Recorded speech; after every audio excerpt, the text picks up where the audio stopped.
ಇದ್ರು ಹೌದು. ಯಾಕಂದ್ರೆ ಸರಿಯೋ ತಪ್ಪು ಈಗಂತೆ ಎಮ್ಕರ್ ಮೇಡಿ ಮೇಲೆ ಅವರು ಪೂರ್ತಿಯಾದಂಥ ಕಾನ್ಸಂಟ್ರೇಷನ್ ಅದ ರಮೇಶ್ ಕತ್ತಿ ಅವರು.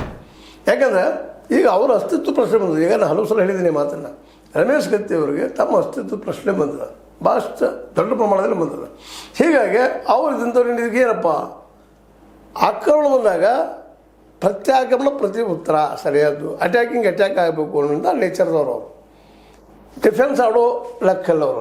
ಬಿಡಪ್ಪ ಒಂದು ಸಾವಕಾಶ ಆಡೋನು ನಮ್ಮ ಏನಪ್ಪ ಈ ಗವಾಸ್ಕರ್ ಇದ್ದಂತಲ್ಲ, ಅವರು ಹಿಟ್ಟಿಂಗ್ ವಿವಿಯನ್ ರಿಚರ್ಡ್ ಇದ್ದಂಗೋ ಅದು ಇದ್ದಂಗೆ ಹೊಡಿತಾರೆ ಅವರು. ಅವ್ರು ಹೊಡೆದ ಮಾತುಗಳು ಹೊಡೆಯುವ ಮಾತುಗಳು ನಮ್ಗೆ ಎಷ್ಟರ ಮಟ್ಟಿಗೆ ಇಫೆಕ್ಟ್ ಆಗ್ತಾವೆ ಅನ್ನೋದು ಅದು ರಿಸಲ್ಟ್ ಬಂದಾಗ ಗೊತ್ತಾಗುವಂಥದ್ದು.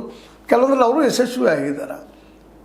ಇನ್ನು 2020 ಹುಕ್ಕಿಯನ್ನು ಉಳಿಸ್ಕೊಳ್ತಾರೋ ಇಲ್ವೋ, ಅದ್ರ ಜೊತೆಗೆ ಎಮ್ಕರ್ ಮಾಡಿ ಕಸ್ಕೊಳ್ತಾರೋ ಏನೋ, ಇವು ಸಹಿತ ಇಲ್ಲಿ ಮಾತಿನ ಮೇಲೆ ನಿಂತಿದ್ದವು.